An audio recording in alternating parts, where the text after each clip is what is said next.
Public TV, आपकी आवाज। लोहिया मानव कल्याण trust, Shri Ram Balaji Dham बाबा नीम करौरी आश्रम, लाला ओम प्रकाश अग्रवाल मेमोरियल ट्रस्ट एवं श्री राम कथा अमृत महोत्सव समिति के तत्वावधान में एक प्रेस वार्ता का आयोजन किया गया, जिसकी अध्यक्षता विनीत गुप्ता के द्वारा की गई। उन्होंने कहा कि समिति के तत्वावधान में 1 फरवरी से 9 फरवरी तक ब्रेड फैक्ट्री के पास श्री राम कथा का आयोजन किया जा रहा है, जिसमें राम कथा की वर्षा पूज्य भाई श्री रमेश भाई ओझा जी के मुखारबिंद से की जाएगी। 31 जनवरी को दोपहर 1:30 बजे ऋण मुक्तेश्वर मंदिर बुद्ध विहार से विशाल कलश यात्रा निकाली जाएगी। कलश यात्रा कार्यक्रम स्थल पर पहुंचकर संपन्न होगी। 1 फरवरी से पूज्य भाई श्री रमेश भाई ओझा जी के द्वारा श्री राम कथा का शुभारंभ किया जाएगा। तो वहीं 1 फरवरी 2024 से पूज्य भाई श्री रमेश भाई ओझा जी के द्वारा श्री राम कथा का शुभारंभ किया जाएगा, जिसमें प्रत्येक दिवस हजारों की संख्या में राम भक्त राम कथा का रसपान करने के लिए शामिल होंगे। राम कथा के उपरांत प्रतिदिन विशाल भंडारे का आयोजन किया गया है। ये कार्यक्रम 9 फरवरी को विशाल भंडारे के साथ समापन होगा। प्रेस वार्ता में श्री राम कथामृत महोत्सव समिति के अध्यक्ष महेश चंद्र अग्रवाल एवं महामंत्री प्रवीण कुमार के द्वारा कार्यक्रम की विस्तार में सूचना दी गई।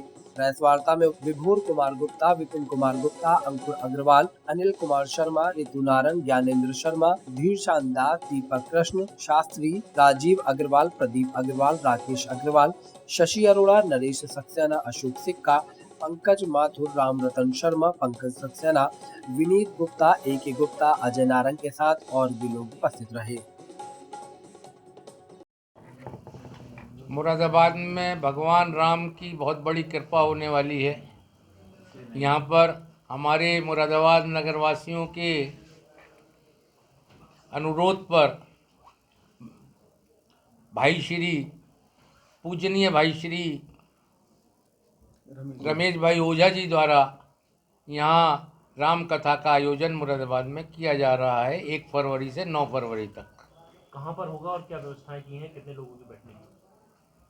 ये कार्यक्रम बुद्धि विहार के ग्राउंड में होगा और लगभग उम्मीद है कि 5,000 से 10,000 लोग रोज़ाना अपना राम की कथा सुनेंगे। और चूँकि इस समय पूरा देश राममय हो रहा है, अभी अभी राम मंदिर बन के चुका है, प्राण प्रतिष्ठा होके चुकी है। मैं भी उस कार्यक्रम में गया था। प्राण प्रतिष्ठा के कार्यक्रम में मुझको भी वो सौभाग्य मिला था रामलला के दर्शन करने का और उनकी प्राण प्रतिष्ठा को लाइव देखने का।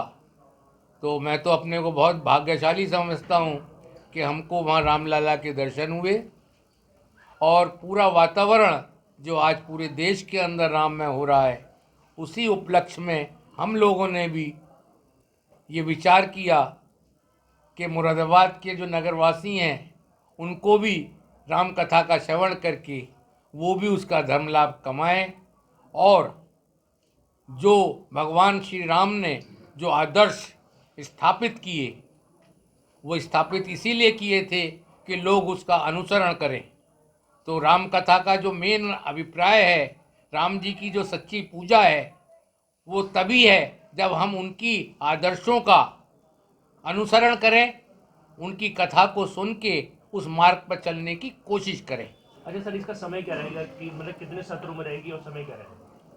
इसका जो समय है वो 3:30 बजे से लेकर और साय 7 बजे तक का रखा गया है। 7 साढ़े 7 बजे, बाकी तो प्रभु इच्छा है जब तक चलेगा, लेकिन 3:30 बजे से राम कथा का शुरुआत होगी। महाराज श्री 3:30 बजे उपस्थित होंगे और अपनी राम कथा का एक सब नगरवासी हमारे उसका श्रवण कर सकेंगे। अच्छा सर, ये जो आयोजन हो रहा है किस परिवार की ओर से कराया जा रहा है? ये आयोजन जो कराया जा रहा है, हम लोगों ने इस बात का विचार किया था, लेकिन हम यही चाहते थे कि ये जो है सब जैसे राम मंदिर में एक एक ईंट के सब लोग सहभागी बने, चाहे कोई वो छोटा था, चाहे बड़ा था, चाहे कोई भी था, तो इसी तरह इस राम कथा का आयोजन भी मुरादाबाद के नगरवासी ही, आप ही लोग कर रहे हैं, मुरादाबाद के नगरवासी ही कर रहे हैं। इसमें कोई किसी कथा का वो नहीं कर रहा था, सब कुछ भगवान श्री राम की देन है। ना कोई बड़ा है ना कोई छोटा है, सब बराबर है। यही उन्होंने सीख हमको दी है और उसी के मद्देनजर रखते हुए इसका आयोजन मुरादाबाद के नगरवासी ही कर रहे हैं और मुरादाबाद के लोगों को ही उसका फायदा होगा। मुरादाबाद के लोगों तक क्या संदेश देना चाहते हैं कि सब लोग जाते हैं? मुरादाबाद के लोगों को संदेश ये है कि वो इस कार्यक्रम में आकर भगवान राम की कथा का श्रवण करें, ज़्यादा से ज़्यादा लोग आएं और उस उसका धर्म का लाभ कमाएं और उनके बताए हुए जो भगवान राम ने अपनी मर्यादा से अपने आदर्शों को बताया, क्योंकि हम धीरे धीरे वो चीज़ें भूल जाते हैं, दोबारा से फिर वो कार्यक्रम कथाएं होती हैं, फिर जागृत हो जाते हैं, तो धीरे धीरे उस सत्संग के सही लोग जो हैं उन आदर्शों को सीखेंगे और उन आदर्शों का अनुसरण करेंगे। उससे जो हमारे परिवार आज पश्चात की तरफ बढ़ने के लिए जो अग्रसर हैं, जो आज टीवी में दिखाए जा रहे हैं, वो टूटने के आधार हैं परिवार के। और भगवान राम ने परिवारों को जोड़ा था, उसमें सबके लिए जो कथाएं हैं वो एक आदर्श दिखाने की कथाएं हैं। तो सब लोग उस आदर्श का अनुसरण करें और उस रास्ते पर चलें, ये ही इस कथा का मेन उद्देश्य है।